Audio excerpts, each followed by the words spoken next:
Good evening, everybody. It's 6 o'clock.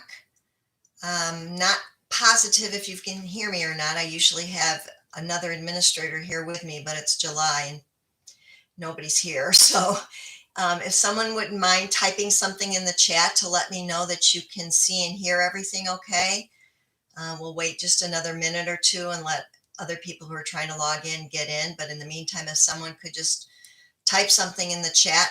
Oh, thank you. Thank you. Thank you. Okay, good. That's good. We'll give everybody, it's 6 o'clock, so I'll give them a couple more minutes as the numbers are growing, and then we'll see if we can't run through the information that I have and not ruin the entire span of your evening. It shouldn't be too long.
Okay, I'm going to go ahead and get started. Thank you for joining me, and I'm sure we'll have some other folks joining as we move forward. I want to remind everybody that this is supposed to be being recorded, and then as we've done in the past, we will transcribe it and put closed captions in so that when we post it again Friday morning, hopefully, we'll have the closed captions in Spanish available for our folks that need the translations. And anybody who wants to review it or share it with a neighbor or friend who wasn't able to listen, that will be great. And then we will also take all of the questions that I'm answering with my presentation and the questions you ask, and we'll build our first FAQ of the season, and we'll get it posted on our website so people can go back and refer to it. So I have a quick set of slides I'm going to follow here that you can't see that'll give me the information that I want to share. And then when I'm finished, I'll open it up to questions. If you have a question, please post it in the chat. And when I finish going through the information I have to share, I'll go back and I'll check through the chat and answer as many questions as I can. And those questions that you ask that I don't have an answer for, I will either seek out information or post that information as soon as it's made available to us. The first thing that I want to start with is say that I hope everybody's having a great summer. June was really very, very nice for most of us here. And July 9th, the guidance came out, and that's when we hit the ground and started scrambling again. What I'm sharing with you tonight is what I know as of 6 o'clock tonight, and it has been the case for the last 17 months. Things are going to change very quickly, more than likely. Guidelines will flux. Things will happen in our area related to the virus. I had a meeting this morning with the Lake County Health Department, the director of the Lake County Health Department. I have another meeting tomorrow morning with the director of Lake County Health Department, and he's given us indication that it's time for us to begin watching our metrics, which we will do. But we're opening the doors for kids on the 23rd of August, that Monday. And we will keep our doors open as long as humanly possible. So the guidance and the things that I'm going to discuss with you tonight are what I know as of tonight. And I do anticipate sending out more information to you. I know that we get feedback from folks that that indicates that they don't like getting text messages from us, or they don't like getting emails from us, or they don't have time to read the um, communiques, or if we do robocalls, people don't often listen to them. We're going to keep trying to do as much as we can. We may even consider sending something out snail mail, because we have to communicate with you. We have to tell you what we know and what's going on so that everybody can plan accordingly. If you have alternate ideas for how to communicate information, please consider sharing it with us so we can reach as many people as possible. So I'm going to start with a little bit of good news, and that's some things that are new this year. And probably the best piece of news that I'm sharing is the district in all 4 schools will be providing free breakfast and free lunch for any child who wants it. You don't have to have it if you don't want it. You don't have to qualify. It's part of the federal government's relief funding. And we're joining a program called Seamless Summer. And for those of you that have been collecting lunches from us on Tuesdays, we're going to be continuing the process, but we'll be doing it at school. So kids will have the opportunity to grab a free lunch in their cafeterias if they want it. And then the way breakfast will most likely work is, if the kids want the breakfast, they're going to get it on their way out the door at the end of the school day, take it home, put it in the fridge, eat it in the morning before they come to school. We're not going to have time available to have a breakfast hour like we do lunch hour. But right now we have the opportunity to provide the lunch and provide the breakfast for anybody who wants it at all 4 schools. More information will come out about that, and we'll give you samples of what types of meals you can expect and how that's all going to work once we get it hammered down. We're in the process right now of narrowing down the vendor we're going to use for that process. The other piece of good news is we've capitalized on the money that school districts were given as part of the relief effort. And as I noted and shared at the end of last school year, we're starting a learning recovery program. And that's intended for students that we've identified that experience learning loss, specifically related to the COVID experience, remote learning. We had students that were not regular participants. We had students that had struggles finding the time to join us for classes, things like that. We had students that just remote learning did not work for. And the guidance from the federal government in the state of Illinois is that all school districts had to provide some kind of services for learning loss. We had 2 programs set up for this summer. We conducted some tutoring with some identified students. We have our Jumpstart program that is starting on the 2nd of August. Those are already filled and closed. So those people who qualified were contacted at the end of the school year. And then we have hired 2 learning recovery teachers for each building. We're close. We're still interviewing for 1 position. And those folks are going to be charged with working with the kids that we've identified. We'll be doing assessments at the beginning year like we always do. As a district, we have opted to change our testing platform from MAP testing to a testing platform called iReady. And we will be administering that in the fall. And that will help us to take a look at those kids that we had concerns about at the end of last school year and see where they really are. And if we identify that they have loss as a result of COVID, then we'll be looking to provide them services through the learning recovery teachers. Those services could take place during the school day, could take place after school, because their hours are going to be a little different. So they'll start later and stay later, and we'll be providing busing for those students that qualify home. If you're curious about whether or not your student will qualify, you need to wait until the staff get back in the buildings, and they'll be reaching out to you and notifying you if their child qualifies or not.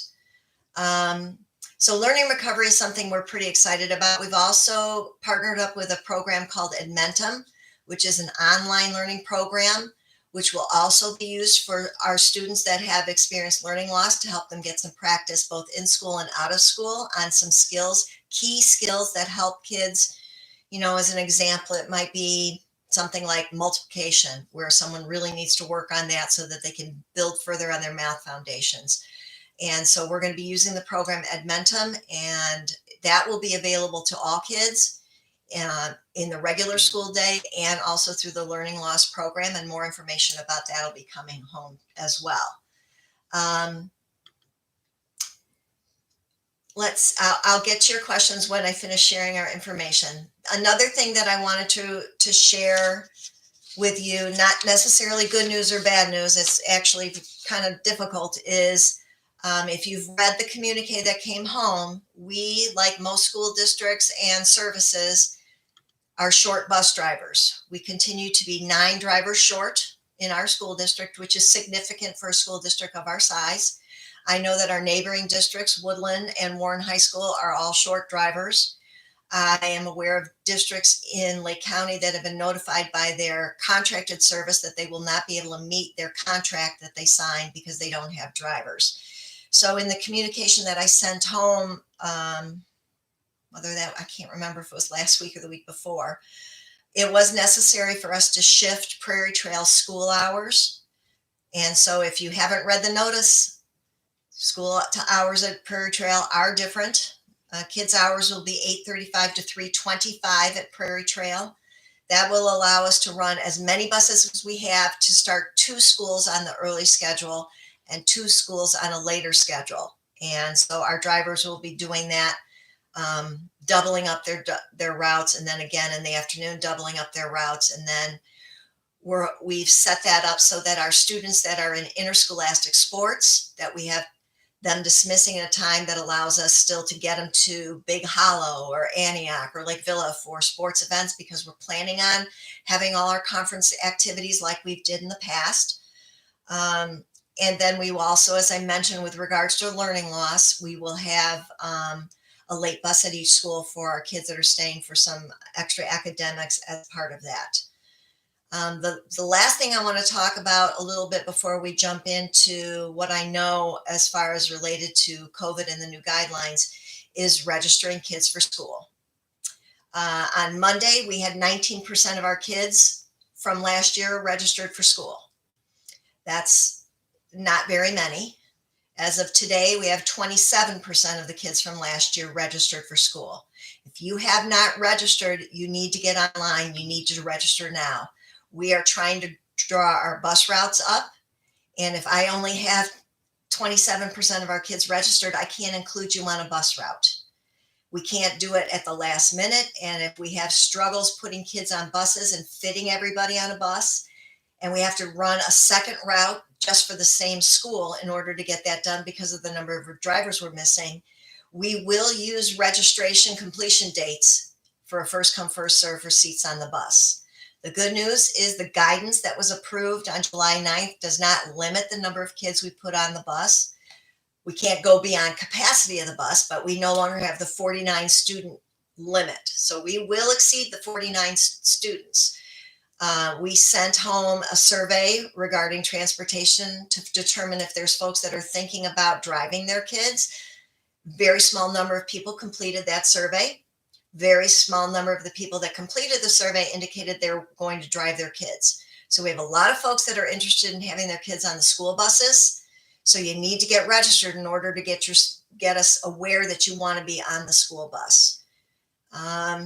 So those are the important things that are kind of precursor to everything else we're going to jump into here really quickly. And again, for those of you that are joining late, post your questions in the chat. I'm kind of by myself right now, so I'm going to go through sharing the information, and then I will go back and read everybody's questions and try to answer what we can.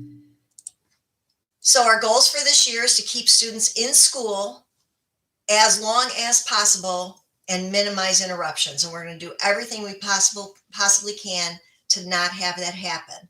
We need to keep our kids and our staff safe, healthy throughout the school year, and we do that by trying to follow the guidelines as much as we can.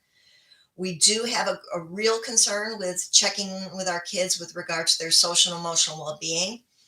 I'm also concerned about checking in with our staff on their social and emotional well-being. We cannot go into this school year not recognizing that the last 17 months have been tough. And they haven't been tough just for kids. They've been tough for everybody. Everybody's gone through the pandemic, including myself, and not much about it has been easy.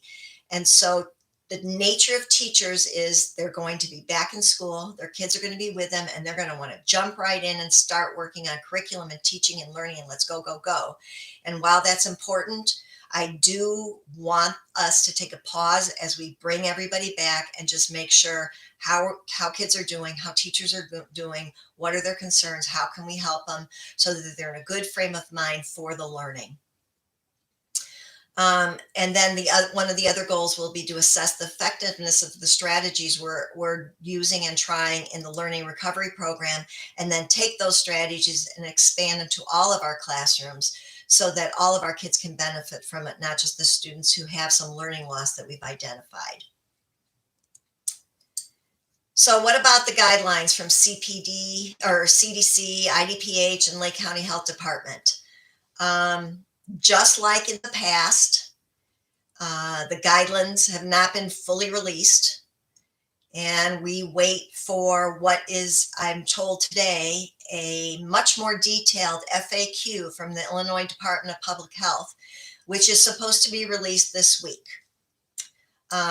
Once that's released, we will go through it and we will share as much information as we can that's pertinent to parents and students and teachers. And then the Lake County Health Department will in turn respond to that release and tell us what they need us to know on with regards to their work within our county. The most important thing that I took away when I'm thinking about the guidelines and applying them in our district is that the Illinois State Board of Ed and the Illinois Department of Public Health want public school districts to work with our local health agencies to determine which prevention strategies are needed in our area and to assist us with monitoring the level of community transmission and vaccine coverage, as well as the use of testing and screening to help keep on top of the metrics of what's going on. And that's a lot of word mumbo jumbo, but basically what it means is the Lake County Health Department is working with school districts to help us get as many of the prevention strategies in place as we can to keep transmission levels low, keep kids in school, and keep everybody safe. So the prevention strategies that have been in place in our district will remain in place in our district, with the exception of anything that the guidelines allow us some flexibility with. So for example, this year, with the adoption of the CDC guidelines by the Illinois School Board and the Illinois Department of Public Health, we've got 3 feet of social distancing rather than 6 feet in our classrooms. Now, we had made some adjustments at our lower grade levels to add sections to make sure we had 3 feet. So I am confident that we will have ample space in all of our classrooms, kindergarten through 8th grade, to keep our kids minimally 3 feet apart. And that allows every student to return to in-person learning, which is the guideline from the Illinois Department of Public Health and the Illinois State Board of Education. They have removed remote learning as you know it from last year. There is an option for students, and I'll talk about that a little bit later, related to homebound tutoring, but the remote learning program is not here any longer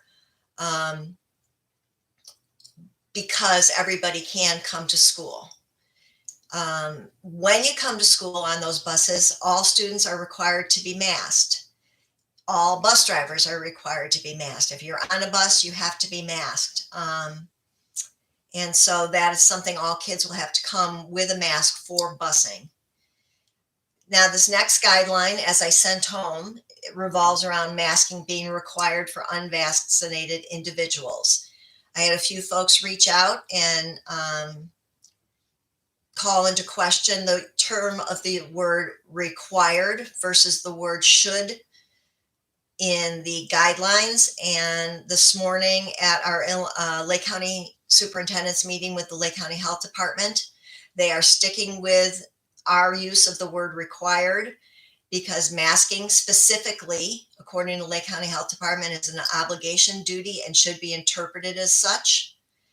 And Carmen Ayala, who's the superintendent of Illinois State Schools, specifically highlighted and used the terms requiring masks only for individuals who are not fully vaccinated. That is the guidance and guidelines that we will start the year with. in District 56. And I will talk to you a little bit about the layering of mitigations and what options we have for pulling back on some of those layers shortly. Remaining in our buildings will be the hand washing stations, the hand sanitizing stations, the bottle fillers. We've actually expanded on the number of bottle fillers so we don't have kids using water fountains necessarily. All of our high level sanitation machines are still going to be in use. We'll be sanitizing bathrooms and classrooms throughout the school year, just like we did last year. And then added this year will be some COVID screening and testing. We're working right now on partnering up with someone that will help us with that.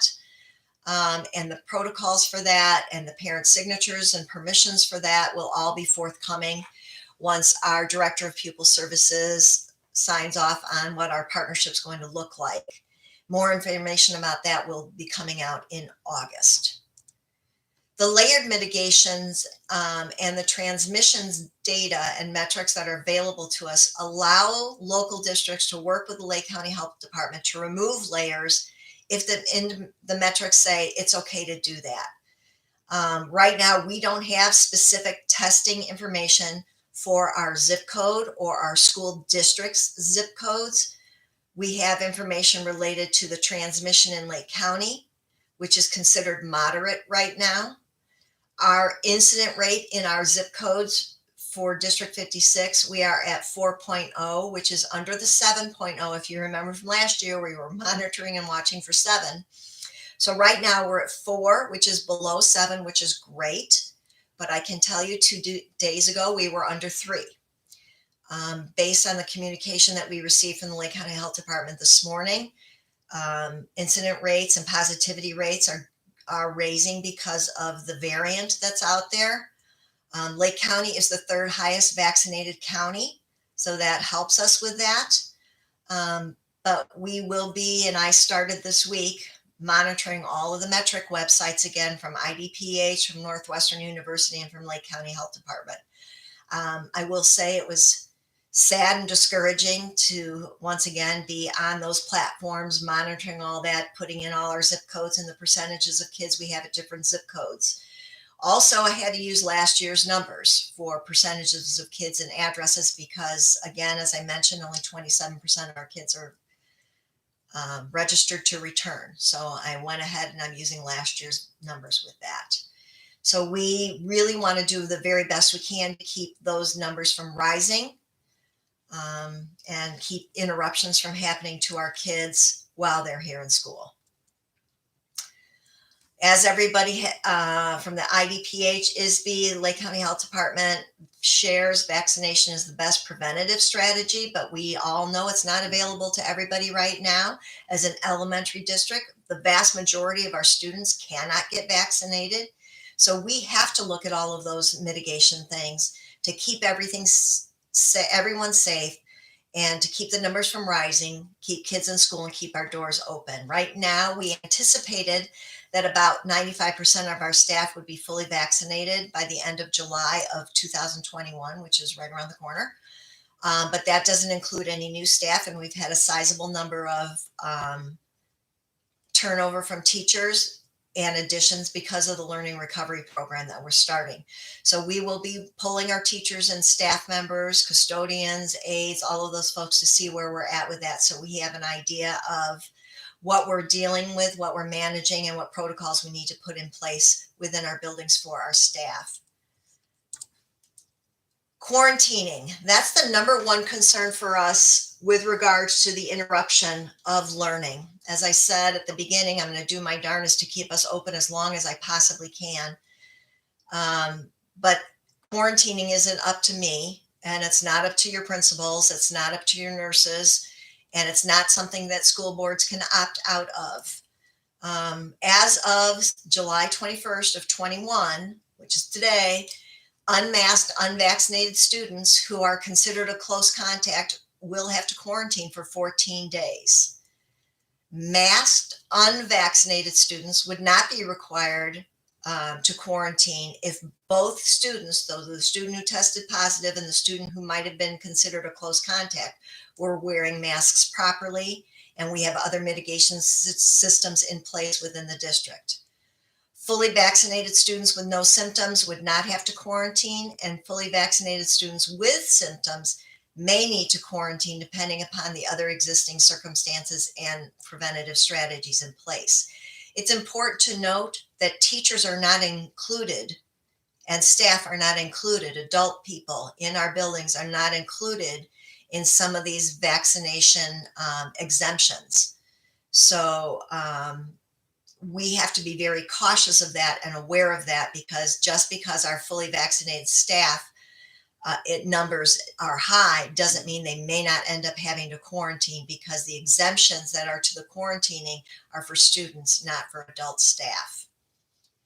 I hope to get that explained more fully as we move forward, and when the Illinois Department of Public Health FAQ comes out.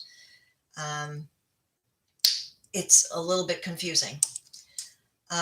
Quarantine students would be considered students who are not eligible for the vaccination and will then have access to homebound tutoring, and they'd be placed in quarantine based on the guidance and direction of the Lake County Health Department.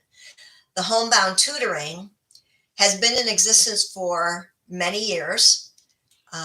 Even when I was a teacher decades ago, there was homebound tutoring, and that was for kids who were hospital or homebound related to a personal medical condition of the student.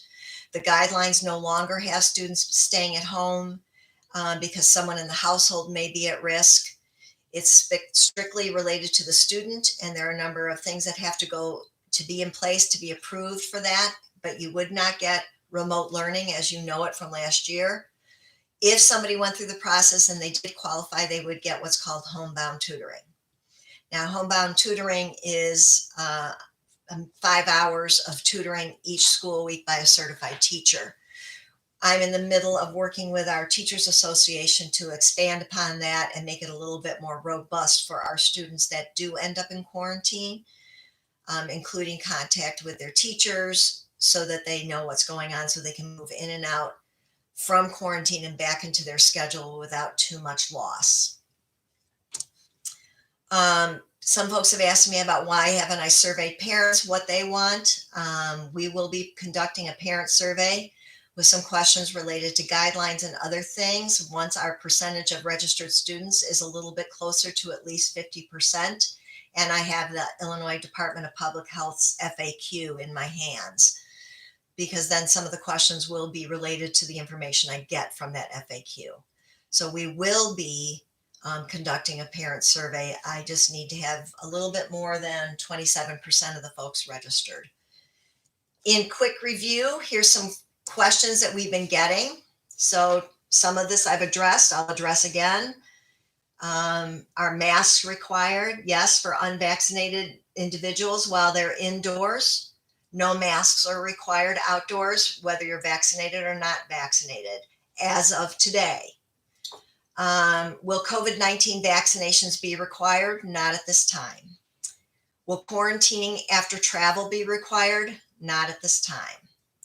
Will we require COVID-19 testing for people who do travel? Not at this time. Are we testing? We will be doing some screening and some testing of both symptomatic and not asymptomatic individuals with parent permission. More about that information, more about that process will come out in August. Will recess be restricted? Not at this time. Kids will get to go outside. They will get to play. They will get to take their masks off. They will get to use the playground equipment. Will we have seating charts for classes, buses, and lunch? That is our recommended practice for our building principals. It's a mandatory practice on our buses because we do have to participate in contact tracing through the county. Are we going to be allowed to put a large group of people together for an assembly?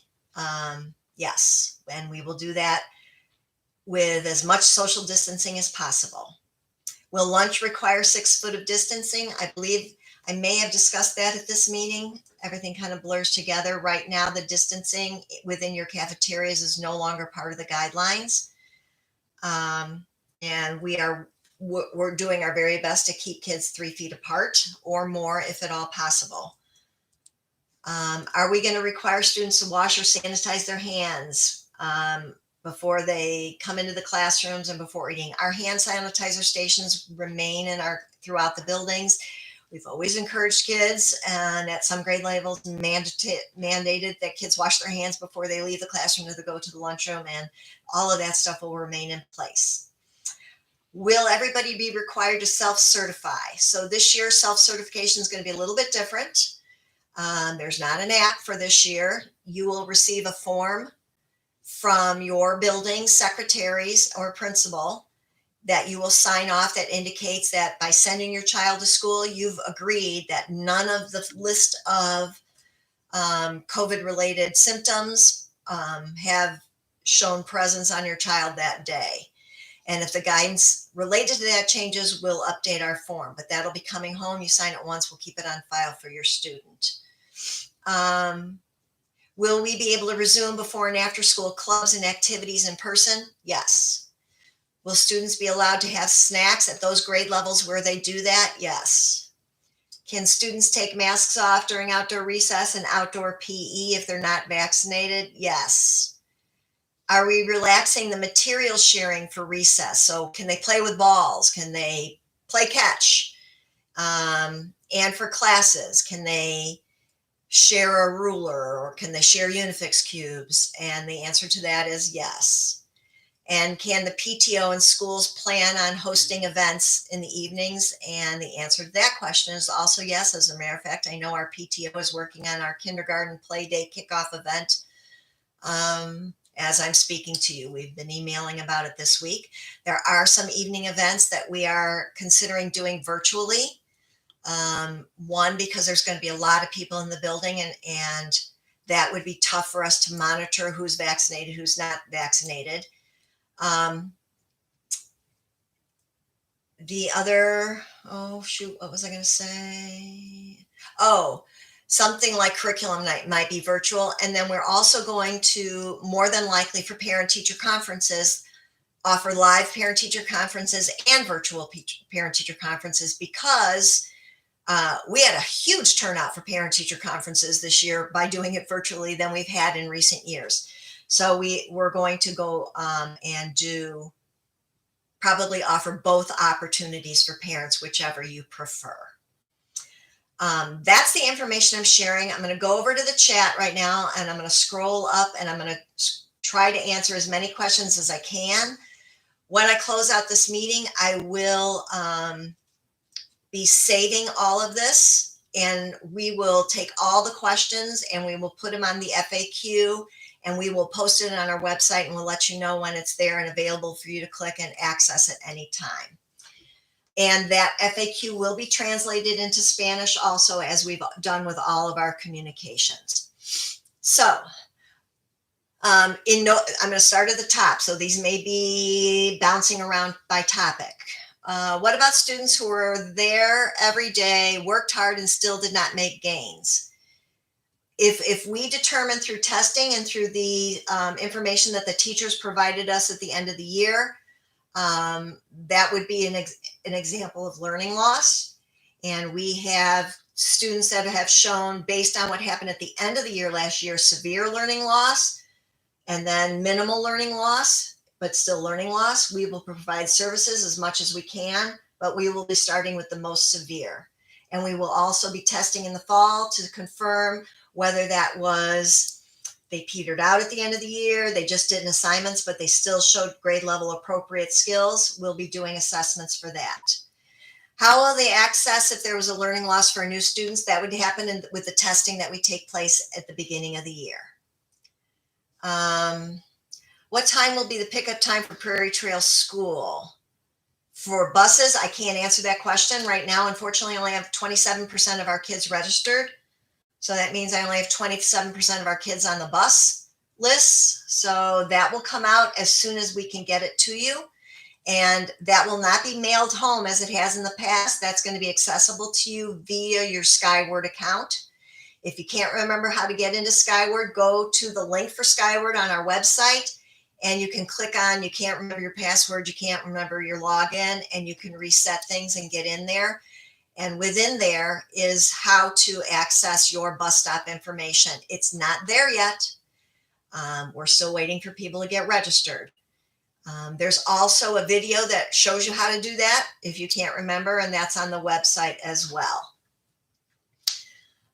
If you don't drive or have a vehicle and your child isn't selected, how would you go getting your child back and forth? Well, we will provide busing. It's just a question of if I have to run bus route number 18 for, I don't even know if 18 goes to Viking, but let's just say Viking. If I can't fit everybody on 18 in one trip, then we'll send 18 out again. We're just doing the very, very best we can. As we find drivers who are certified and employ them, we will add them and start taking some of our heavier routes and putting them on different buses, and we will push out new bus route times for families. We haven't stopped looking, but neither has anybody else. And it's not that easy. We are training. We have 3 drivers that we're putting through training, and they have to be certified. So we have some folks that we are working with, but we need well more than 3. So if you're looking for a part-time job, and you want to look at something like driving, we will train you. We'll pay you to get trained, and we'll get you certified, and we'll get you on the road as soon as we possibly can.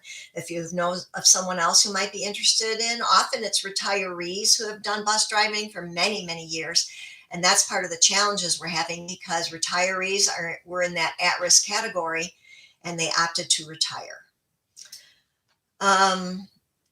Why are you making them wear a mask if you're worried about their emotional well-being? I'm making them wear a mask. I'm asking unvaccinated folks to wear a mask because that's the guidelines I've been given by the Illinois Department of Public Health and the CDC and the Lake County Health Department. When our metrics are such, we can look at pulling mitigations away. And masking will be the first one I look at for pulling away. And we would possibly do it in a slow roll if our metrics got low, and the Lake County Health Department and I work together with that.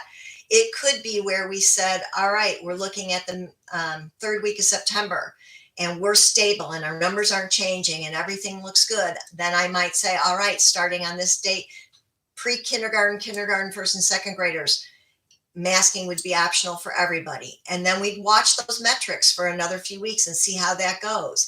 And if we're able to hold steady, then we would expand that to other grade levels. But right now we're going to start with the guidelines, and we're going to watch our metrics, and we're going to see where we go from there. I am well aware that no matter whether I say we're wearing masks or not wearing masks, that I'm going to have people that hate that decision either way. We've had folks at our board meeting telling us that we shouldn't be making kids wear masks. I understand where they're coming from. And now we have people out picketing because we need to make everybody wear masks. There is no win here with this.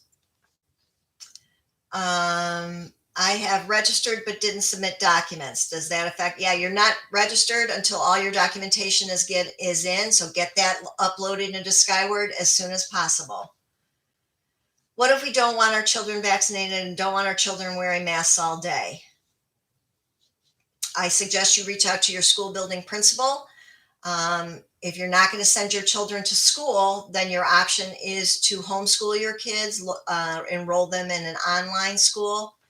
But we are requiring kindergarten through 5th grade, 6th grade kids that are under the age of 12 or unvaccinated students and individuals to wear masks until our metrics are able to be reviewed. I answered the question about staff and students. Everybody will be self-certifying, but it's just going to be a one-time form. Hopefully just a one-time form. If the guidelines change and the CDC says now here's new symptomology as a result of a variant, we'll update the form and have to have that re-signed.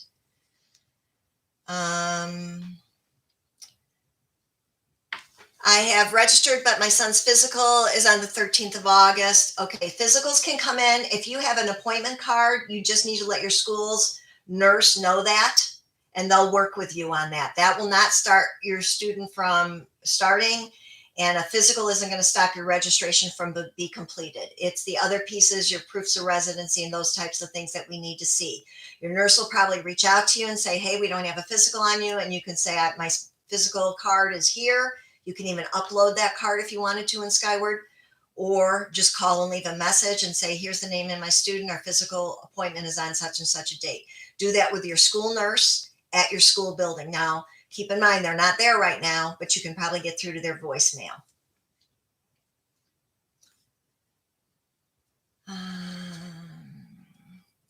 Kids aren't affected by the virus. That is not the case. We are having positive cases with children, particularly with the Delta variant.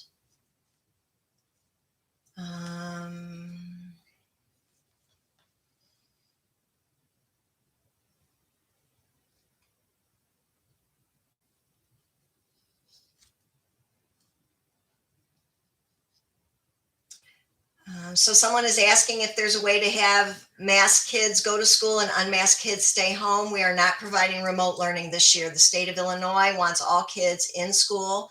We agree with them. The remote learning process was doing the very best that we could in really difficult circumstances last year. And teaching asynchronous, synchronous learning, where you had to teach kids on a computer and kids in the classroom at the same time, was very challenging for teachers. And so we're not asking our teachers to do that again this year.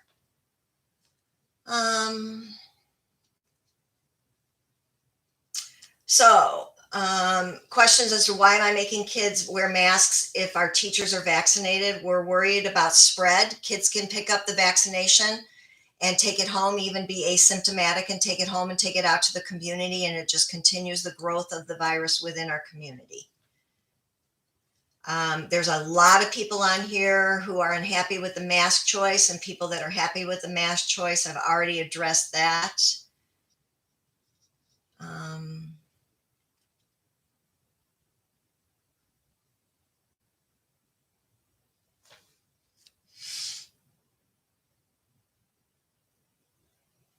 Will remote learning for my son be available as homesickness family situations come up?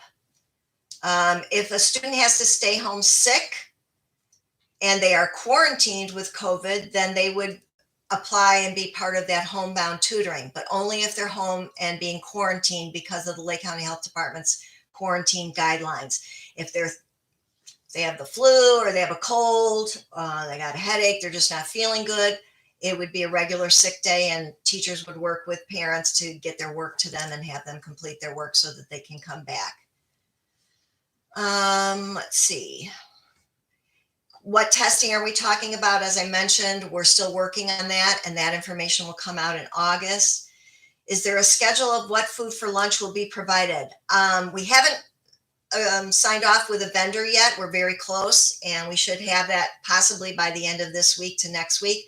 I would imagine there will be a calendar with the monthly options that we would be sharing, but I don't have that information at this time.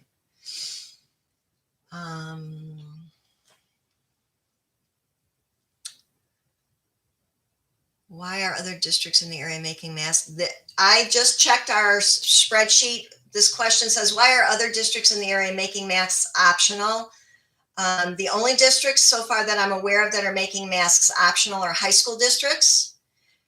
They are optional for vaccinated students in most districts, and 31 of the districts that are on the spreadsheet right now that I looked at, there's only one right now that has formally voted to make it optional. The rest are starting with the guidelines and are going to roll back on the masks if their metrics allow it. Do kids in middle school still have lockers? That's a great question. They will be switching classrooms like middle school kids do. Right now, the principals, we're having a meeting. I had a meeting with my administrators on Monday, and the principals at both middle school sites, we're going to talk after and see how can we let the kids have lockers, because I know that's really exciting for kids to have a locker. The problem with the lockers is they congregate at the lockers. And so it's really tough to say they haven't been in close contact with a bunch of kids hanging out at lockers and chatting. So your principals are working on that, and we're going to make a decision on and get that sent out. Will Prairie Trail go back to the early start if we get drivers? Not right now. No, we will finish the whole year with the new schedule because we have parents and staff that are making daycare arrangements for that, and they can't just switch their daycare based on our staffing of drivers.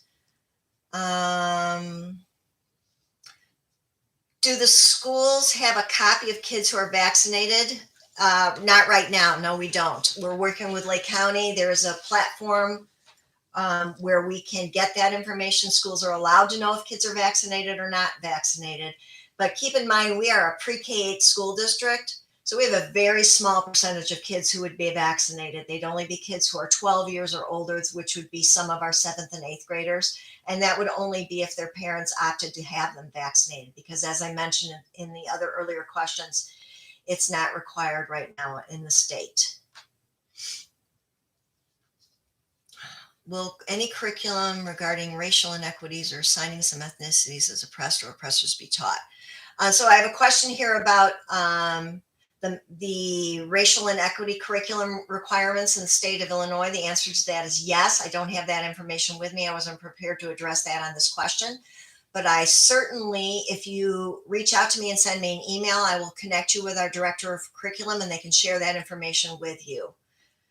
When will the information on homebound tutoring qualifications be provided? They will be District 56 staff, teachers, certified teachers, if at all possible. And as you know, teachers aren't here right now. I'm working right now with the representatives for the Teachers Association to get this hammered out, and then we will be putting out, our plan is to have homebound tutors scheduled for the full year. And then they will have those weeks available because that's when they're serving as a tutor. And then if we don't have anybody on quarantine, they just won't tutor that week. So we're going to try to get the whole year filled out in advance so we know that we're set and that we're not running around scrambling to find a tutor if somebody happens to get quarantined. If a child is not wearing a mask and is supposed to, how will you know?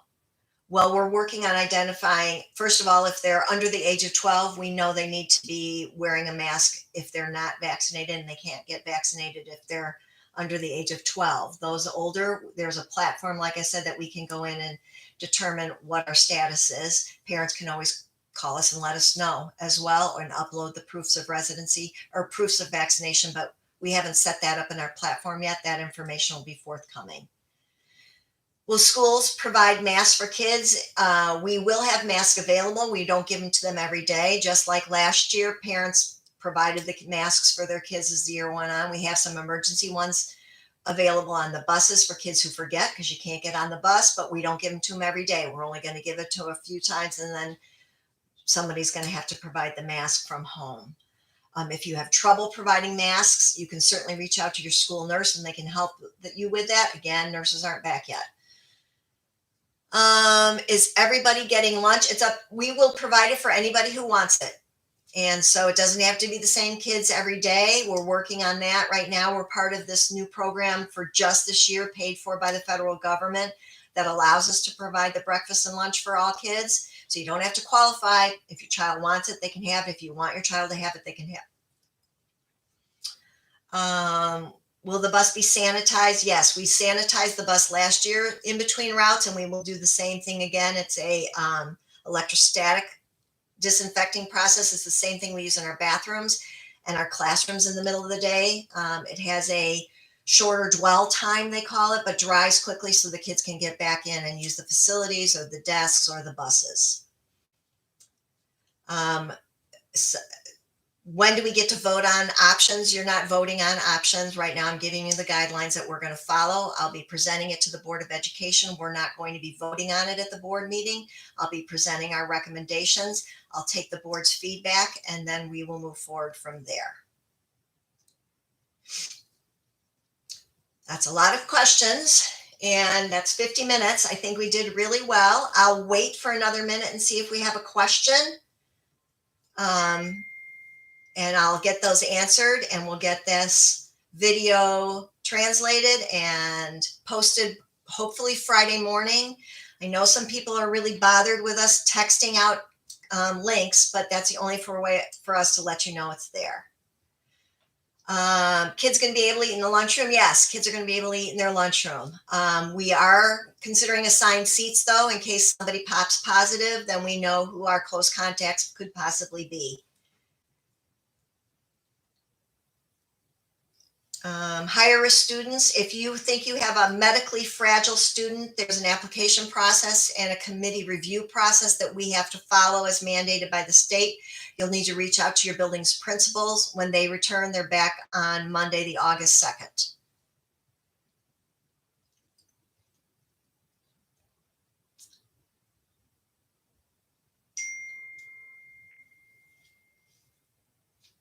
Okay, everybody, thank you so much for joining me tonight. Enjoy the rest of your evening. Stay safe. And like I said, I expect new information as early as this week. And we'll try to get something out and try not to bother you too much because I know you're still on summer break too, but people need to have the information. How do you upload proof of residency in Skyward? Please call Aurora at the district office, 847-336-0800. She's our registrar. There's 2 or 3 people that can walk you through how to upload your stuff onto Skyward. Nurses are not back on August 2nd. They typically come back a week or so before the kids come so that they can start filing all their physical information. But you can call your principal and they can get the information for you if the nurses aren't there.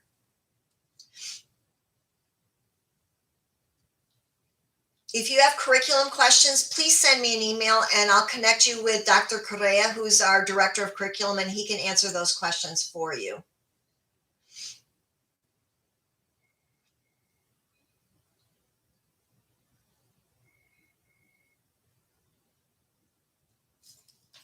Bye, everybody. Talk soon.